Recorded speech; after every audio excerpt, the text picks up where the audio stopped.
Olá, meu irmão. Olá, minha irmã. Bom dia. Mais uma semana iniciando, né?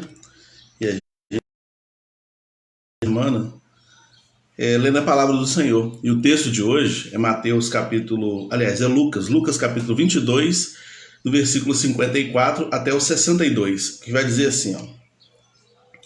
Então, prendendo, o levaram e o meteram na casa do sumo sacerdote. E, havendo-se acendido fogo no meio do pátio, estando todos sentados, assentou Pedro entre eles. E, como certa criada, vendo-o estar assentado ao fogo, colocou os olhos nele e disse: Este também estava com ele. Porém ele negou, dizendo: Mulher, não o conheço. E um pouco depois, vendo o outro, disse: Tu és também deles. Mas Pedro disse: Homem, não sou. E passada quase uma hora, um outro afirmava, dizendo: Também este verdadeiramente estava com ele, pois também é galileu. E Pedro disse: Homem, não sei o que dizes. E logo estando ele a falar ainda, o galo cantou.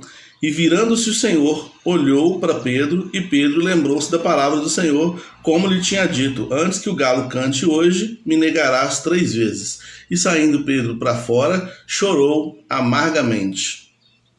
O Evangelho de João, no capítulo 18, vai dizer que João estava junto com Pedro, e João era conhecido do sumo sacerdote. E uma vez que João era conhecido do sumo sacerdote, ele conseguiu entrar na casa onde estava acontecendo o julgamento de Jesus.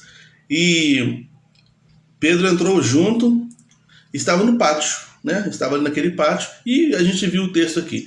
Pessoas perguntando, uma criada, duas outras pessoas perguntam para o Pedro se ele era discípulo de Jesus. Ele afirma que não.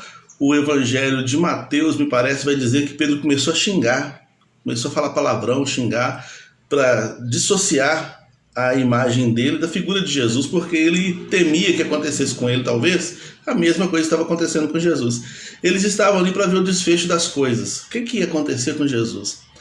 Qual seria a sentença final? Qual seria o julgamento final? Estava tudo acontecendo nessa direção aí. O galo cantou. Nós já fizemos uma live falando sobre o galo, né? O galo era um instrumento tocado, uma trombeta tocada para mudança da guarda às 3 da manhã, porque o julgamento de Jesus acontece durante toda uma madrugada, né? Então o instrumento foi tocado, a guarda então foi trocada, e alguma coisa aconteceu, porque além da guarda trocada, também teve outra coisa trocada ali que mexeu profundamente com Pedro. Pedro olhava atentamente todas as coisas, ele não esperava, ele foi surpreendido com o olhar de volta de Jesus.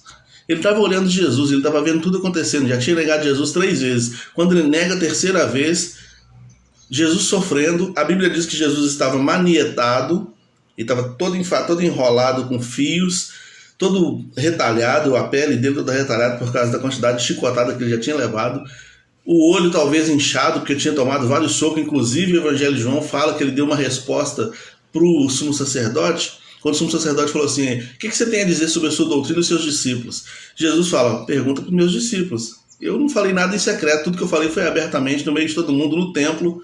Pergunta para os meus discípulos. E aí o soldado achou um tanto quanto ofensiva a fala de Jesus e deu um bofetão na cara dele. Então, assim, Jesus estava todo desfigurado, né? O seu rosto desfigurado, o seu corpo desfigurado, só com a tanga de prisioneiro, né? E todo retalhado, de madrugada. E, assim, ele tinha muita coisa para se preocupar com relação à sua própria vida, com relação à sua própria integridade física naquele momento. Mas ele tirou um segundinho para fazer isso aqui, ó, e olhar para o Pedro, e cruzou os olhares. Às vezes a gente precisa olhar no rosto de uma pessoa para a gente captar um pouco mais de informação, além daquilo que as palavras foram ditas, né? Muitas vezes uma pessoa fala uma coisa e você talvez assim ficou tão impressionado e achou assim tão estranho, tão diferente o que a pessoa disse, e você às vezes olha dentro do rosto da pessoa assim. As crianças olham muito dentro do rosto da gente. Repara para você ver, uma criança de 5, 6 anos de idade, ou até menos do que isso, está sempre olhando dentro do rosto do pai, quer captar emoções, sentimentos no rosto, né? Pedro estava ali tentando captar algo mais de Jesus naquilo ali, estava olhando atentamente para Jesus, mas ele não esperava que Jesus também ia olhar de volta para ele. E uma vez que Jesus olhou para ele, Pedro olhou para dentro. E uma vez que Pedro olhou para dentro, a Bíblia diz, no versículo 62, chorou amargamente. Chorou amargamente. Mas o olhar de Jesus para o Pedro não era um olhar de condenação, era um olhar de misericórdia. Jesus sempre olhou de misericórdia. Ele sabia que dentro daquele Pedro covarde, que estava ali agora negando ele 3 vezes, estava o Pedro que ele queria que o Pedro se transformasse. Quando Jesus chama Pedro e os demais apóstolos para segui-lo, ele fala assim: vou te transformar em um pescador de almas. Eu vou te transformar. Toda transformação dói. Eu vim da academia agora ali e você vê o pessoal puxando peso, o pessoal urrando, aquele peso para transformar o corpo. Toda transformação dói. Quando depois você sai da academia e toma um banho, seu corpo começa a ficar todo dolorido. Toda transformação dói. E quando Jesus cruzou o olhar com Pedro, Pedro olhou para dentro. E aí começou uma transformação dentro do Pedro. Ali começou a conversão do Pedro. E ele chorou amargamente porque ele percebeu que ele era muito fraco, ele era muito limitado, ele não era digno de seguir Jesus. O João foi lá para dentro, mas o Pedro, ali fora, no meio de todo mundo, ficou com medo. E ele negou Jesus. E essa negação vai deixar muito claro para o Pedro que ele era indigno, né? Que ele não tinha condições. Ele pensou que não tinha condições, né, de seguir Jesus. E ele chorou amargamente, né? A gente às vezes precisa chorar amargamente. A gente às vezes precisa olhar para dentro. A gente precisa permitir que essa transformação aconteça, né? A gente precisa permitir que o olhar de Jesus cruze com o nosso olhar, né? Muitas vezes a gente não olha para Jesus, a gente olha para a religião, a gente olha para a liturgia, a gente olha para o culto, a gente olha para a denominação, a gente olha para a placa da nossa igreja, a gente olha para o sistema religioso. É mais prático, é mais confortável olhar para o sistema religioso. Mas quando a gente olha para Jesus, o olhar de Jesus, quando a gente vai para a Bíblia e começa a estudar a vida de Jesus, as falas de Jesus, o jeito de Jesus, a maneira como ele lidava com o ser humano, como ele entendia do ser humano, e a gente percebe que ele faz a mesma coisa conosco nos dias de hoje, isso constrange a gente, constrange a mudança. E mudar é muito difícil, é muito mais fácil a gente ficar do jeito que está, né? Olha só, Pedro negou Jesus uma vez, com uma mulher. Aí veio um senhor e falou com ele, ele negou de novo. O Evangelho de Mateus coloca um detalhe. Dessa segunda negação até a terceira negação, passou 1 hora. 1 hora. E a hora aqui está escrito com um H. Porque quando ele fala lá no Getsemane, nem 1 hora pudesse orar comigo, pudesse vigiar comigo, lá parece que no Evangelho de Mateus parece que está escrito com só o O, né? Hora, nenhuma hora, nenhum momento, não quer dizer a hora de tempo lá no Mateus, mas aqui é hora de tempo, porque está com H. Pedro teve 1 hora para pensar, Pedro teve 1 hora para decidir. E se vier mais alguém me perguntar, o que eu vou falar? E ele teve 1 hora para decidir e decidiu assim: se vier mais alguém falar, eu vou negar de novo. E o Evangelho de Mateus vai dizer que ele começou a praguejar, começou a xingar. Ele não queria mesmo se identificar com Jesus. Ele ficou com medo também de ser levado ali. Talvez eu fizesse a mesma coisa, talvez você fizesse a mesma coisa. E talvez Jesus fizesse a mesma coisa com relação a nós, como fez com Pedro. Olhou com um olhar de misericórdia.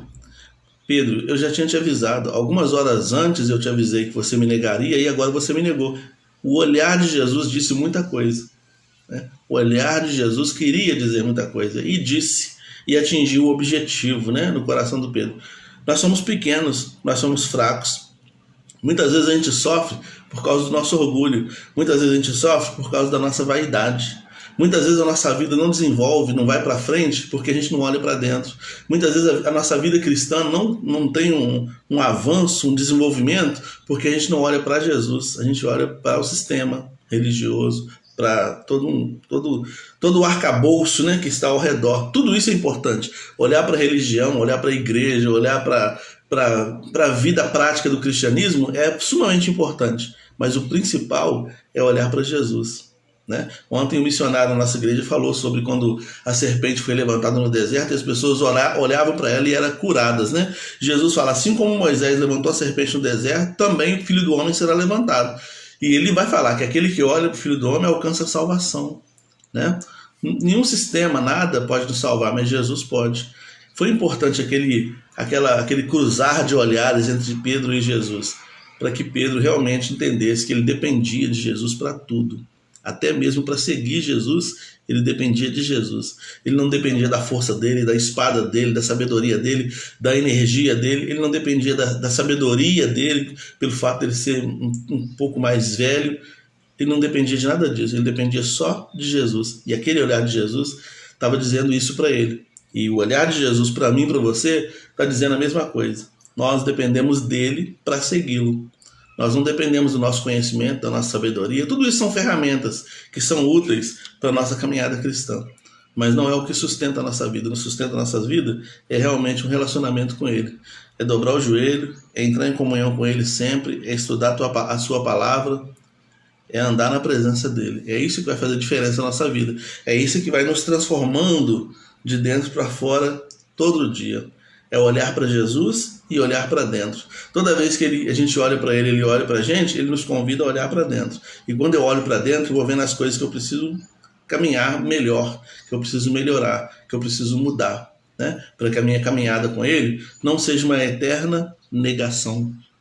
Não é isso? Então, que o Senhor nos abençoe, que o Senhor nos ajude. Andar com Jesus é muito difícil, é bem difícil, mas ele sabe disso. Pedro também soube disso. Olha, Pedro, se você obedecer exatamente todas as coisas que eu falei, o que está acontecendo comigo agora, o julgamento, a prisão, as injustiças, a falta de empatia, a falta de gratidão, se você quiser andar comigo, você vai ter que suportar isso tudo. Quem quiser andar com Jesus precisa suportar isso tudo. Ele falou, o discípulo não precisa ser maior do que o Senhor, basta ser igual, né? Se aconteceu isso com o Senhor, vai acontecer isso com os discípulos também. Então, quando nós andamos com Jesus, precisamos estar preparados para ingratidão, injustiça, né? E uma série de coisas. Ataques contra a nossa própria natureza, né? Você vai fazer o bem sempre e o mal sempre vai estar te atacando, através até de pessoas queridas. E é necessário a gente suportar. E a gente só suporta com Jesus. O bom é que depois Jesus conversa com Pedro. E Pedro evita olhar para Jesus. No final do Evangelho de João, Jesus aparece ressurreto e Pedro tenta se esquivar de Jesus. Mas Jesus faz uma outra fogueira, porque foi diante da fogueira que Pedro negou Jesus.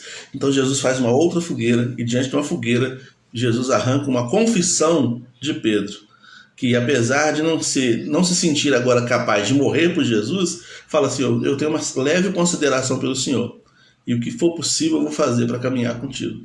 E isso foi suficiente para Jesus falar com ele. Então vai, Pedro, e apacenta os meus cordeiros. E assim Pedro foi curado de dentro para fora. Vamos orar. Senhor, obrigado pela tua palavra, porque ela é viva e eficaz. Que ela faça o efeito necessário no coração de cada um de nós nesse dia. Em nome de Jesus. Amém. Que Deus nos abençoe. Gleison Machado, Jusilane, Renata, todo mundo aí, Flávia. Deus abençoe a vida de cada um, tá?